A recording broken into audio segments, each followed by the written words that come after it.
وحسن اولئک رفیقا، کہ کتنے اچھے ہیں، بہترین ہے یہ رفیق۔ رفیق کا لفظ جو ہے یہ رفق سے ہے، رفق کہتے ہیں نرمی کو۔ دوست وہی ہوتا ہے جو دوست کے ساتھ نرمی برتتا ہے، اس کی بات مانتا ہے، اس کے ساتھ کوآپریٹ کرتا ہے۔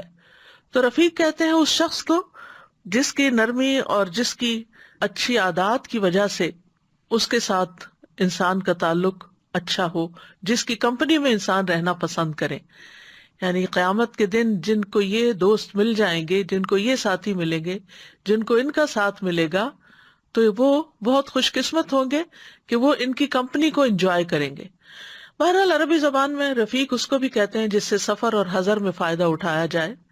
تو یہاں پر بعض اوقات رفیق کا مطلب یہ کیا جاتا ہے ساتھی، یعنی جو کسی کے ساتھ ہو۔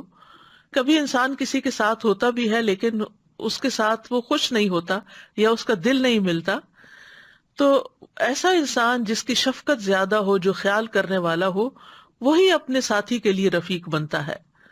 تو اللہ سبحانہ تعالیٰ نے یہاں بیان کر دیا کہ اطاعت گزار لوگ انبیاء، صدیقین، شہداء اور صالحین سے فائدہ حاصل کریں گے، اور یہ ان سے اسی وقت فائدہ پا سکتے ہیں جب انہیں ان سے نرمی اور خیر حاصل ہو۔ تو ہم صالح ہیں یا نہیں، اس کا اندازہ کس چیز سے لگا سکتے ہیں کہ ہمارے دل میں دوسروں کے لیے کتنی خیر خواہی ہے، ہم ان کے ساتھ کیسا معاملہ کرتے ہیں، کیا ہم ان کا خیال رکھتے ہیں یا نہیں۔